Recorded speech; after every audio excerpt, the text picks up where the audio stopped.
Good afternoon. It's, I guess, around 5 o'clock on the afternoon of August 20th.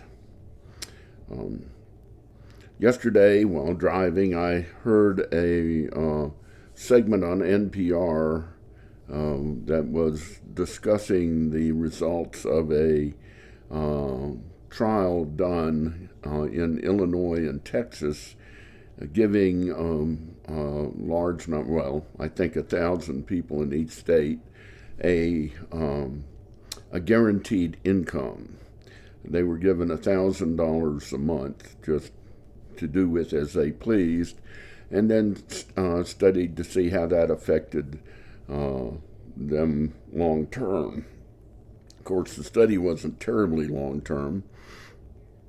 It wasn't a large number of people, and it was affected significantly by the coronavirus epidemic and uh, child care credits and such as that. Other financial interventions made by the government during that epidemic period.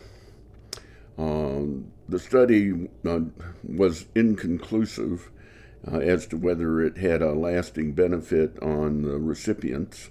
Some of the recipients were interviewed, and some used it to help their brother pay his mortgage, and some caught up on their rent, etc. Uh,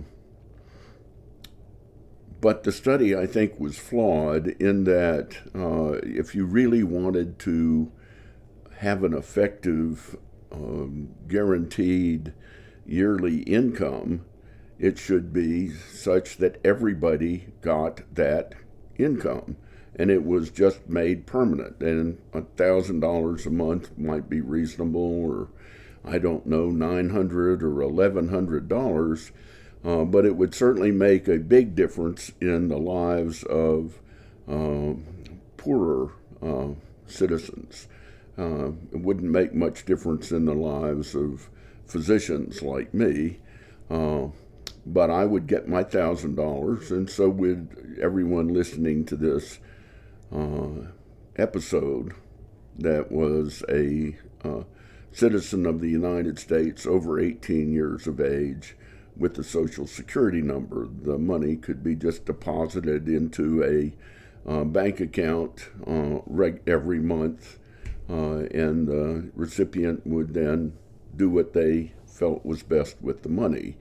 Uh, Everyone would get the money, and it would be paid for through taxes. The taxes would come from everybody that was making over a certain income.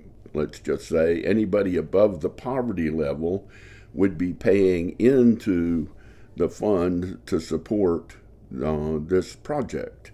And there would be a graduated tax to cover this that would break even at the median income of American citizens over the age of 18. So that if you were making the median income, which I don't know, it might be $52,000 a year.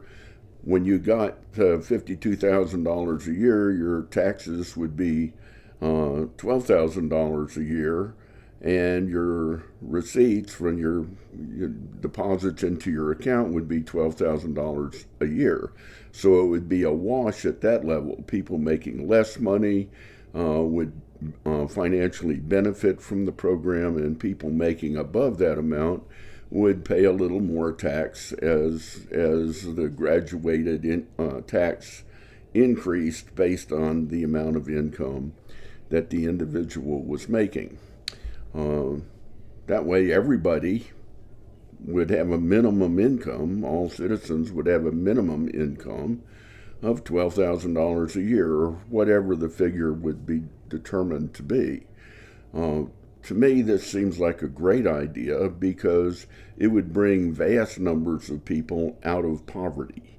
And the people that at the lower end of the income scale would feel that they were benefiting from being American citizens, what I would think of as members of the American tribe. And that would make people feel much more kindly. They have a better impression of their government and governmental system. Um, in a small native tribe, I like to say, if anyone is freezing, everyone is cold, or if anyone is starving, everyone is hungry. In other words, there's a shared, everyone shares in the bounty of the tribe, and everyone shares in the trials and tribulations of the tribe. This would be a step toward, making the second commandment, love thy neighbor as thyself, a part of our governmental system. And I think that humans viewing each other as of equal value is an important part of ensuring the survival of our species on this planet.